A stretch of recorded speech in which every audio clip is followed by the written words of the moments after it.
Olá, você que nos acompanha aqui pela Rádio Legalidade. É com muita satisfação e alegria que estamos iniciando mais um podcast da Legalidade. Um espaço democrático de diálogo, de reflexão, para que possamos debater e discutir as pautas mais relevantes da nossa sociedade brasileira. Para isso, eu estou aqui, esse amigo de vocês, Alan Croce, juntamente com a Elisângela Isaac, nossa jornalista do PDT Nacional, para juntos, trazermos uma entrevista importante com uma das maiores figuras da política brasileira, Requião Filho, deputado do Paraná. Seja bem-vindo, deputado. Obrigado, Alan. Obrigado, Elisângela. Obrigado a vocês que nos recebem na sua casa, no seu computador, emprestando um pouquinho do seu tempo para a gente discutir PDT, trabalhismo, política, nação. Eu acho importantíssimo isso. Deputado, o senhor está em Brasília, com compromissos em várias agendas, encaminhando demandas, reivindicações do Estado do Paraná. Também teve uma importante agenda com o nosso presidente nacional do PDT, Carlos Lupe, aqui na sede nacional do PDT. E eu gostaria de iniciar lhe perguntando das notícias, quais as expectativas que a gente pode ter dessas demandas. A reunião que tivemos com o Lupe sobre o PDT é uma reunião muito boa lá no Paraná. Eu entrei há pouco tempo no PDT, sou recém-egresso nesse partido, e junto com quem lá estava, com quem ajudou a construir essa história, a gente está reformando a casa. E fizemos uma boa nominata até agora de deputados estaduais e federais.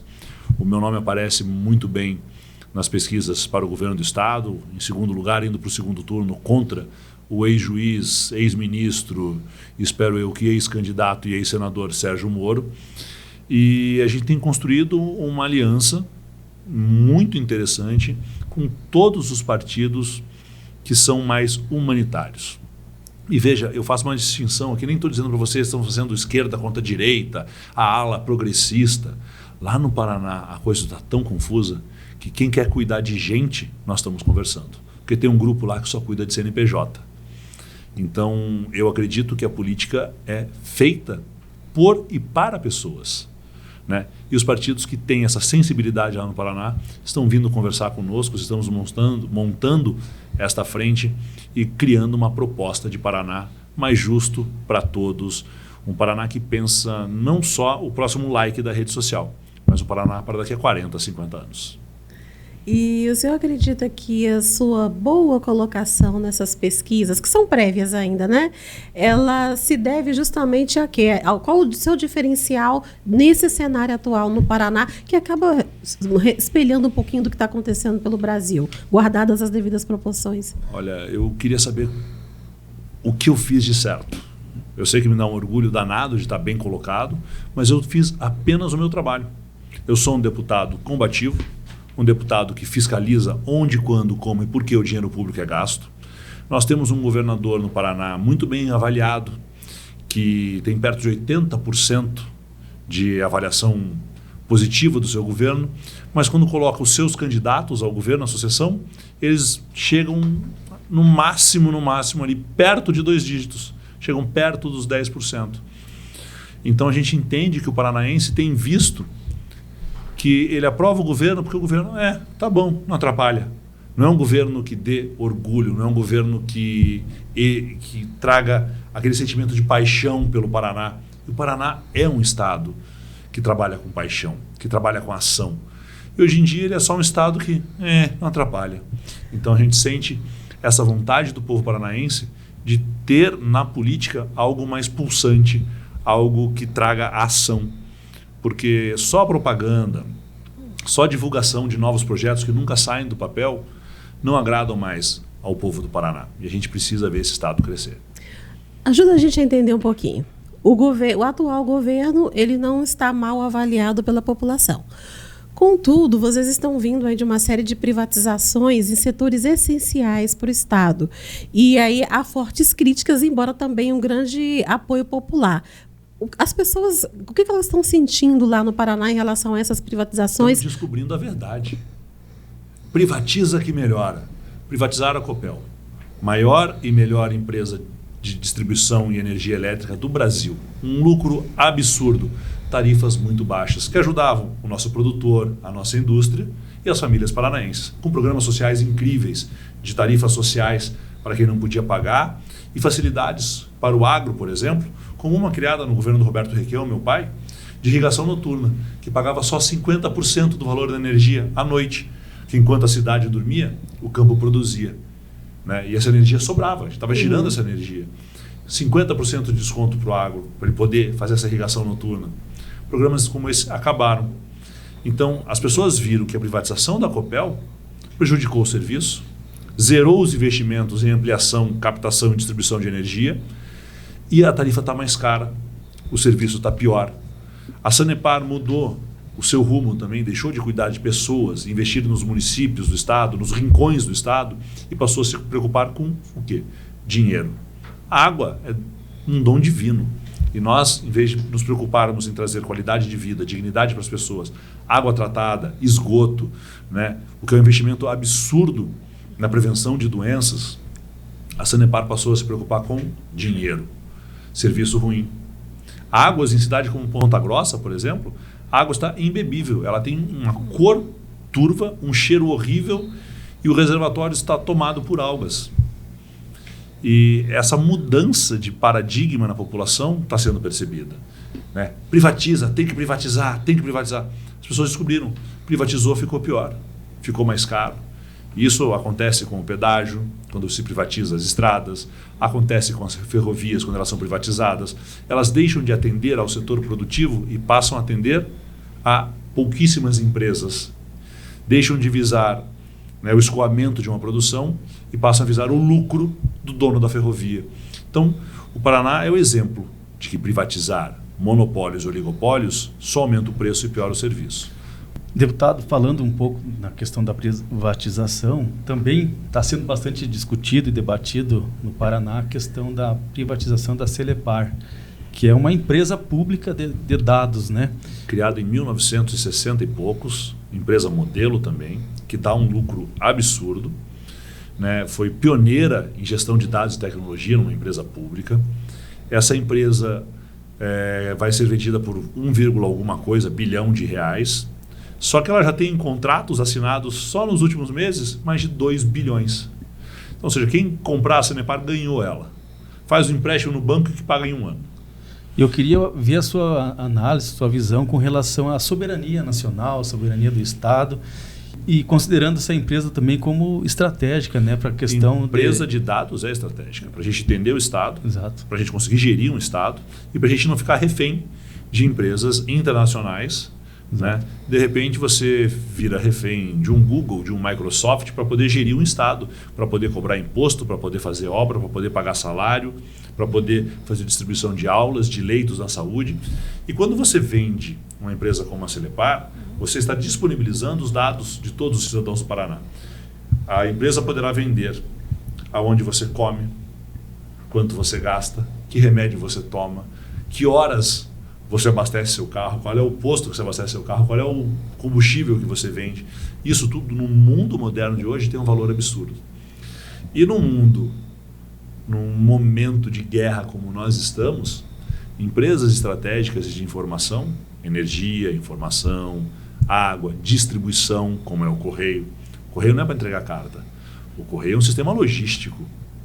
Os Estados Unidos tem um Correio que dá bilhões de dólares de prejuízo todo ano e não abre mão, porque em um momento de guerra, em um momento de dificuldade, para chegar remédios, informações e suprimentos, é essa estrutura logística que dá conta. E aqui no Brasil a gente vê o Correio como uma empresa que tem que dar lucro. É uma visão fraca de geopolítica, de entendimento, de defesa, de nação, como você colocou. E esse discurso de privatiza que melhora, como eu disse, vem sendo desconstruído. É coisa de quem não tem capacidade de gerir, que pega e terceiriza. É a escola daquele pessoal que faliu as americanas. Eles pegam empresas saudáveis, que dão lucro, sugam esta empresa ao máximo, tirando o máximo de lucro que ela pode dar, sem investir em pessoas, sem investir no capital de marca, sem investir em estrutura. Suga todo o lucro, ela quebra, abre falência, descarta, compramos a próxima. Só que nós estamos falando de vida de pessoas. Nós não estamos falando da Americanas e do Burger King. Nós estamos falando de empresas de água, de dados, de luz, né? Empresas logísticas, as ferrovias, as rodovias. O primeiro melhor negócio que tem no Paraná para dar dinheiro hoje é um pedágio bem administrado. Sabe qual é o segundo? Um pedágio mal administrado.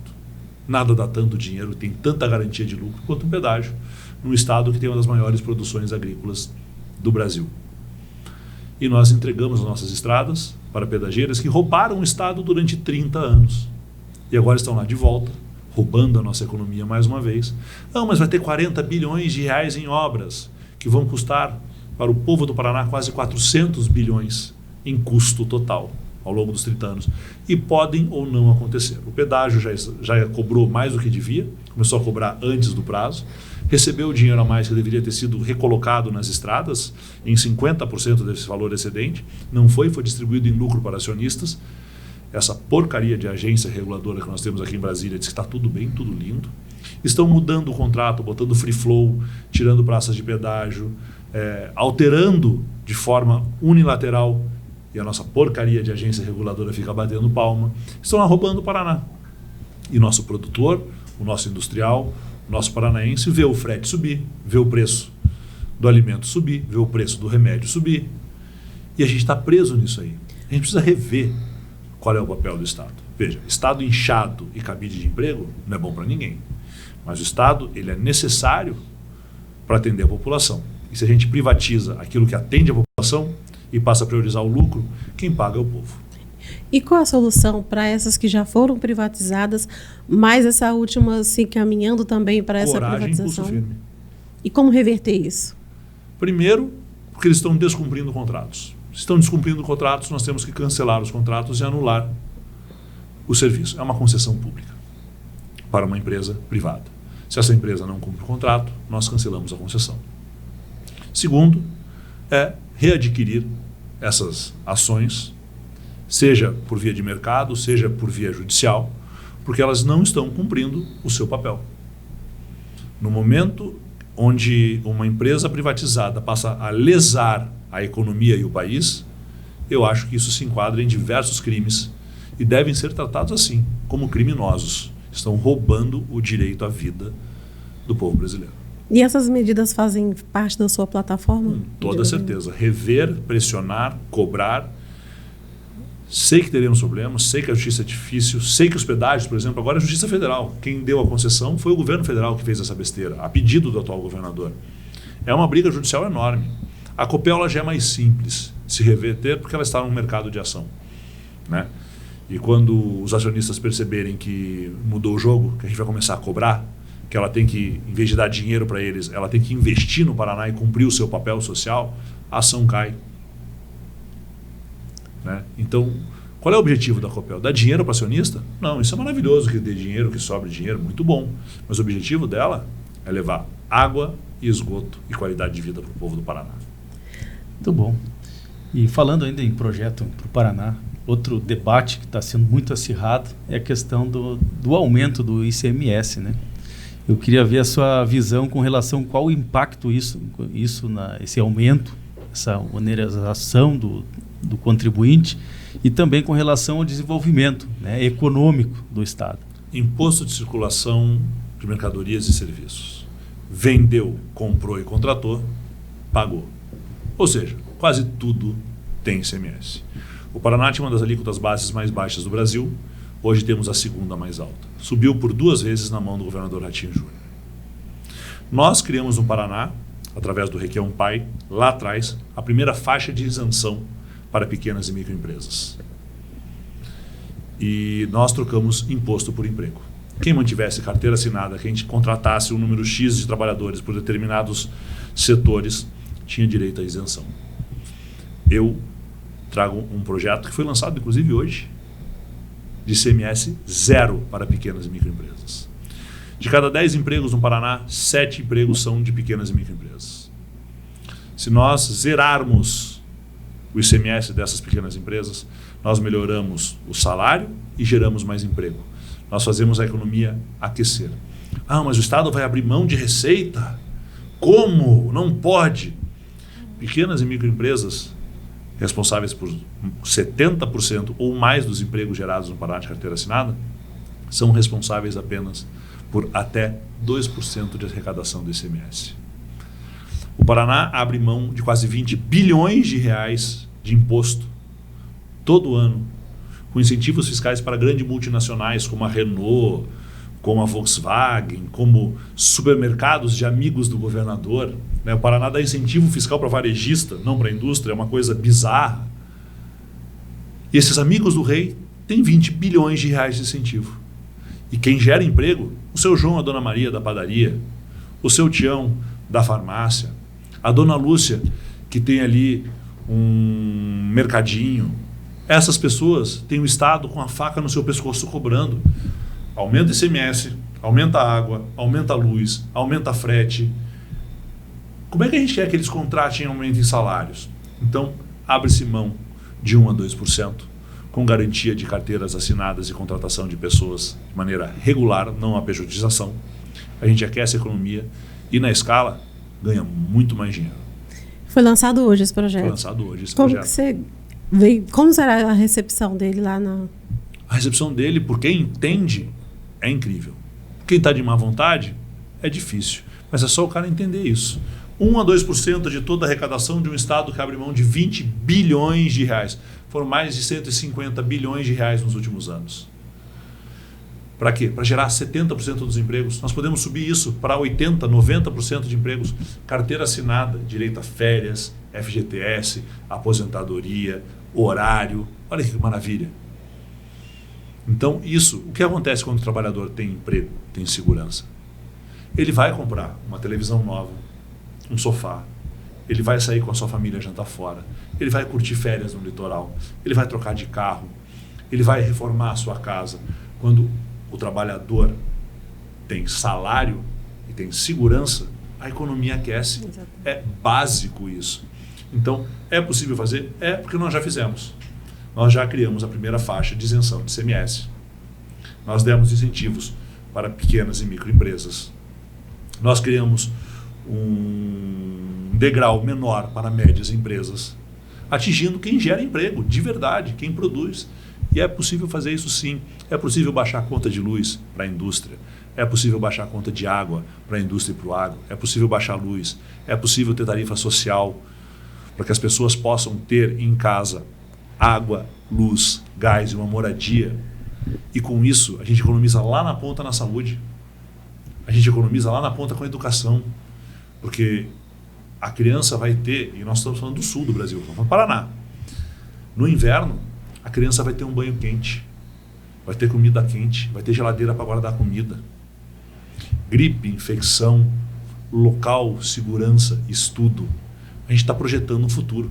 Não falam tanto de meritocracia, esses hipócritas? Para haver meritocracia, todo mundo tem que sair do mesmo lugar. Para sair do mesmo lugar, só com dignidade e educação.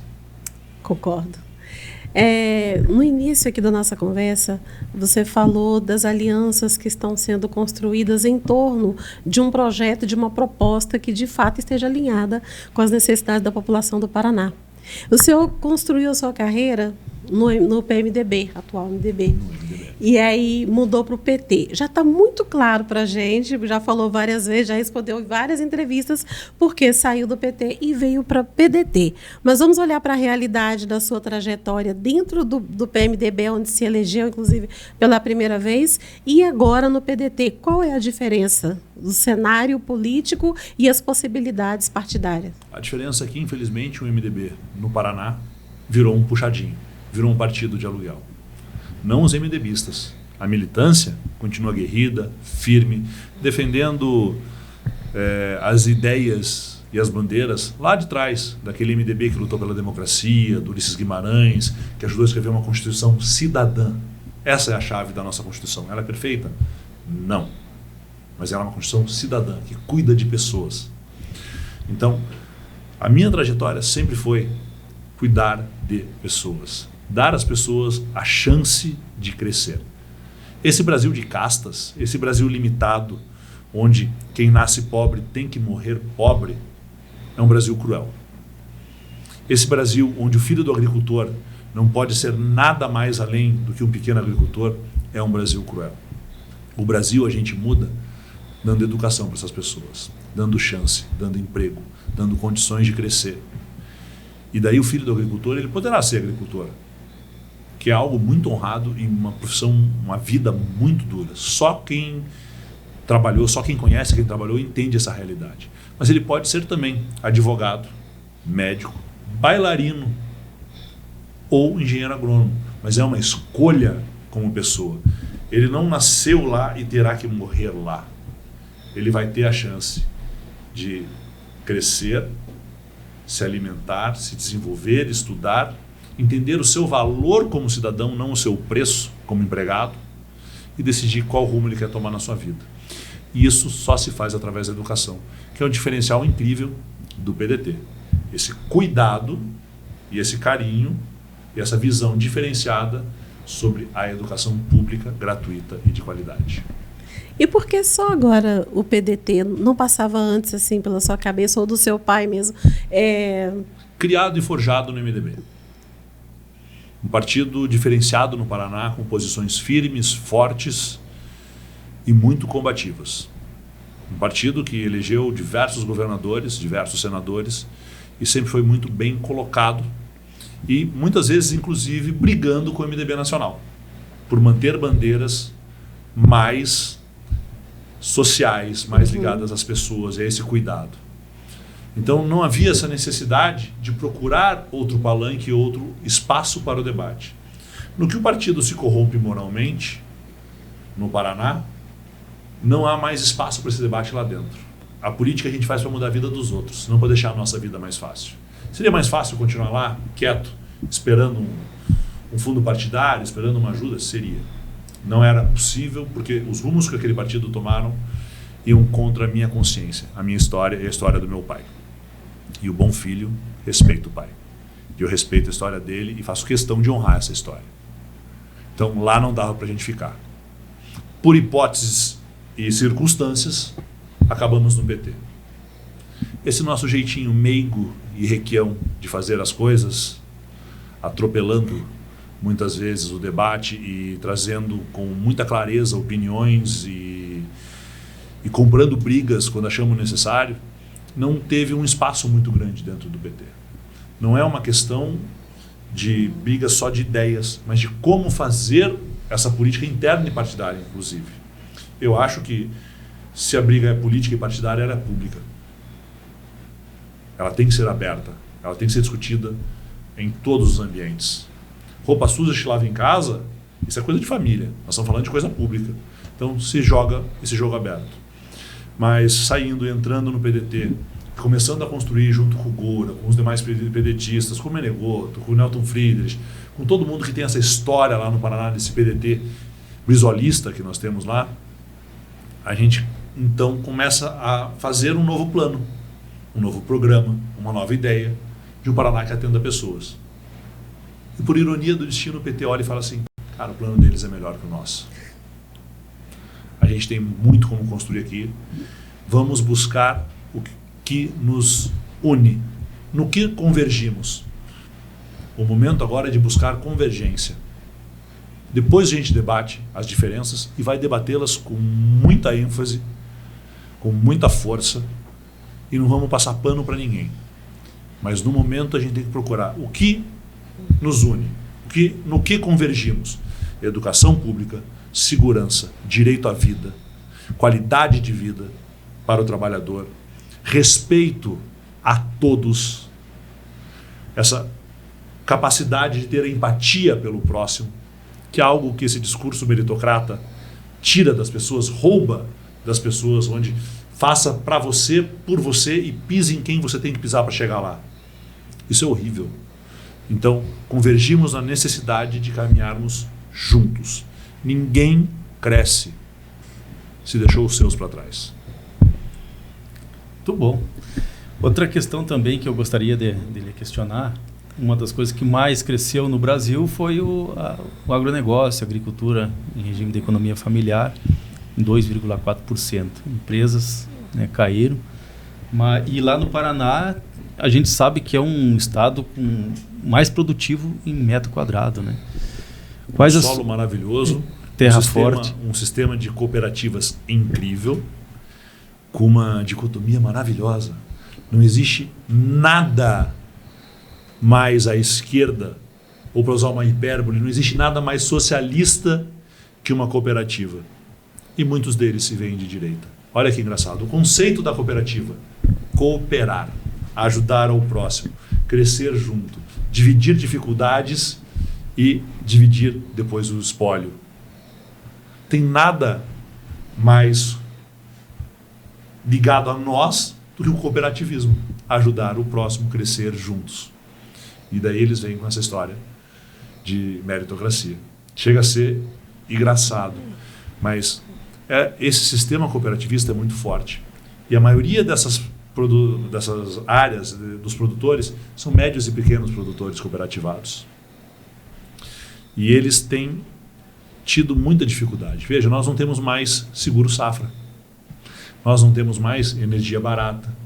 Se eles precisam ligar um ponto de luz numa pequena propriedade, às vezes pode custar 90, 100 mil reais, que ele vai ter que pegar um empréstimo no banco e o dinheiro está muito caro, o juro está muito alto. Então, a gente tem que entender que essa potência que é o Paraná pode ser muito maior. Se nós virarmos a nossa capacidade de Estado para o pequeno e para o médio produtor, que é quem produz comida, que é quem precisa de ajuda, que é quem precisa da cooperativa, e com eles trabalharmos, gerando linhas de crédito para que eles possam comprar tratores, insumos. E veja, já fizemos isso. Você está falando loucura, Requiel.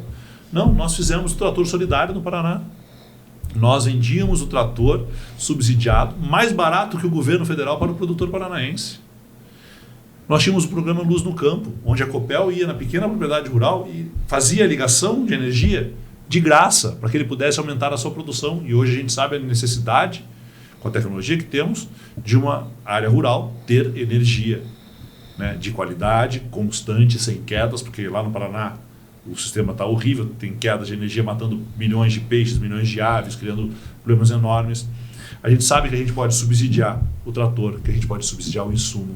A gente sabe que a gente pode pegar um BRDE, por exemplo, e reverter ele para fazer seguro safra, ou fazer acordos com cooperativas de crédito. Nós podemos subsidiar e avalizar empréstimos para esse pequeno produtor, para que ele possa aumentar a sua produção. É possível trabalhar em conjunto com a indústria para que a gente passe a beneficiar o que a gente planta e colhe no Paraná, lá no Paraná.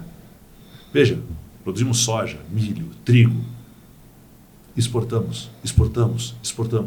Você imaginou se a gente tivesse fábricas transformando esse produto, esse subproduto, essa commodity, em comida, em ração, em óleo, industrializando e gerando o quê? Emprego e riqueza, que fica onde? Dentro do Estado. Verdade. Mandar a soja para fora é maravilhoso. O cara foi lá, plantou, mandou para fora. O dinheiro foi para fora, porque depois a gente compra ela de volta. Verdade. Então a gente tem que entender isso. Isso é uma das vírgulas que eu tenho no governo federal, é que o Plano Safra, em 70% da sua grandiosidade, é para grandes produtores. A gente tem que cuidar do pequeno.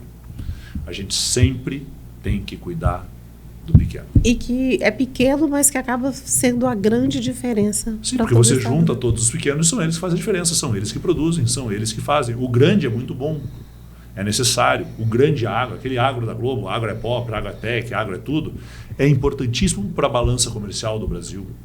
É importantíssimo na geopolítica. Mas lá no Paraná eles usam o termo Paraná, supermercado do mundo. Eu acho horrível isso. Eu não estou à venda. Eu quero Paraná exemplo para o mundo. Um estado que planta, produz, colhe, transforma e alimenta e enriquece o seu povo.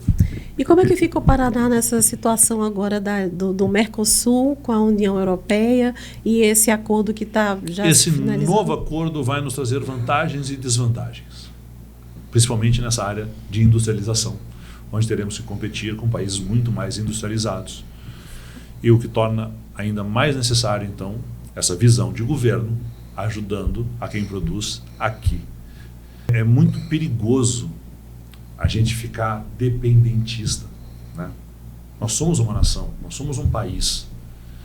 E essa terceirização de responsabilidade eu não vejo com bons olhos. Ah, mas o mundo funciona assim.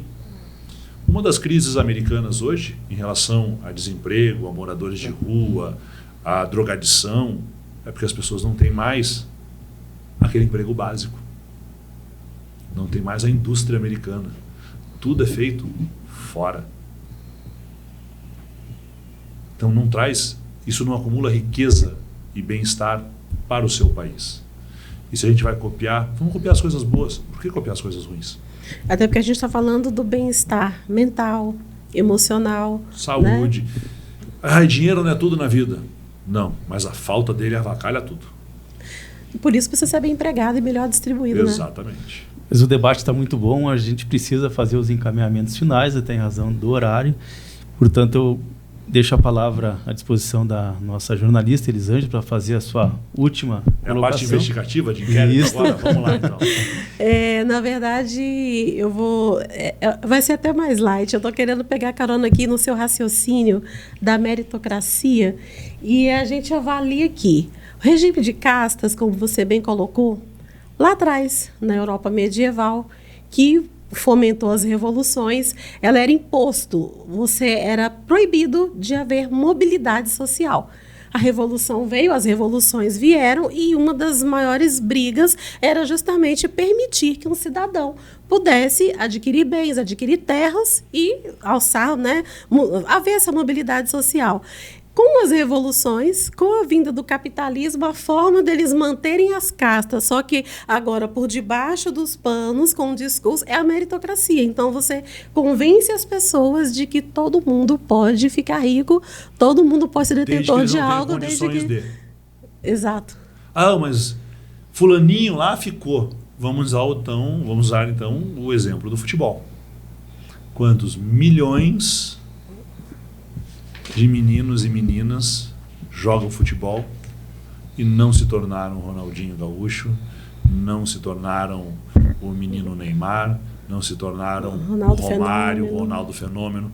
Então, assim, essa é a exceção que comprova a regra. Algumas coisas são sorte, outras são talentos, e outras são, sim, dedicação e muito trabalho. Mas a meritocracia, ela só funciona se todo mundo sair no mesmo ponto. Imagine uma corrida de automóveis, onde alguns estão a pé. Essa é a meritocracia hoje no Brasil. Não é nem que um está de Fusca ou outro está de Ferrari. Tem o cara de Fusca, tem o cara de Ferrari, tem o cara de carro elétrico, tem o cara de Kwid, mas tem muita gente a pé. Como é que a gente quer dizer para eles que ganha quem quer? A pé e descalço. Exatamente. E como é que faz para conseguir levar esclarecimento para as pessoas quando você vai, por exemplo, para um debate, quando você lança uma plataforma ou quando você está ali em cima do palanque tendo que lutar contra pessoas que estão ali com muito dinheiro, com Big Tech, com todo o aparato ali para poder massificar aquilo que você falou no seu discurso quando chegou aqui no PDT, massificando a informação, que é uma desinformação, e você sozinho para tentar esclarecer a população, entender. É isso aqui que você precisa. A gente precisa que as pessoas nos ouçam. A gente fure a bolha. Nós, políticos, falamos uma linguagem que foge ao povo. Né? Uma linguagem tecnocrata, uma linguagem rebuscada. A gente tem que falar português. A gente tem que explicar o que são as coisas. A gente tem que trazer para a realidade das pessoas, que a política não é o inimigo. Quem trabalha essa imagem de que o político é o inimigo é quem não quer que as pessoas participem da política, que elas entendam da política e que elas compreendam a política. Porque quem não entende de política será governado por quem entende. É uma técnica de manipulação antiquíssima. Então a gente tem que trazer, as pessoas venham debater, venham entender, venham compreender do que estamos falando. E entendam, segundo o Papa Francisco, parafraseando o Papa Bento, não vou lembrar qual Bento foi agora, a política é a maior e melhor forma de caridade, desde que bem feita, porque a política atinge a todos que precisam. Uma política de saúde pública bem feita vai atingir um número muito maior de pessoas do que você levar um pacote de fralda para uma maternidade. Não deixe de levar o pacote de fralda na maternidade. Faça a sua parte. Mas cuide da política, porque ela atende de uma maneira universal a todo mundo que precisa. Tá certo. Então, Com essas palavras, a gente agradece de coração a sua participação aqui na Rádio Legalidade. Com certeza contribuiu muito para a questão social da nossa rádio, de levar informação, de conscientizar o cidadão cada vez mais dos seus deveres e também das suas obrigações. E eu queria, então, para a gente encerrar, deixar a palavra à sua disposição para a sua mensagem final, né? Deixe a sua mensagem, então, aos paranaenses e a todos aqueles que acreditam no Brasil, acreditam que ainda tem solução e que o projeto que a gente está pleiteando, eu sei que ainda é pré-candidato, né? Mas as pessoas já estão acreditando e muito. Obrigado, Alan, obrigado, Elisângela. Eu acho que você que está nos assistindo, cuidar e gerir dinheiro público de maneira transparente, honesta e eficaz é o básico de qualquer político. O combate à corrupção é básico. Esse discurso não é o suficiente. O dinheiro público, a força do Estado, ela tem que ser gerida para você, atender a população, a todos. O Estado não é de um grupo econômico, o Estado não é de um grupo ideológico, o Estado não é de uma única crença, de uma única orientação. O Estado é de todos os brasileiros. E esse respeito precisa ser exigido e reconquistado. Estamos perdendo isso. Cuidado com políticos de falas efusivas e vistosas de combate à corrupção que não tem projeto, que não tem ação, que não tem nada que avalize esse discurso. Porque o discurso é fácil fazer, difícil é governar para todos. Muito bom, muito obrigado e até a próxima oportunidade. Obrigado.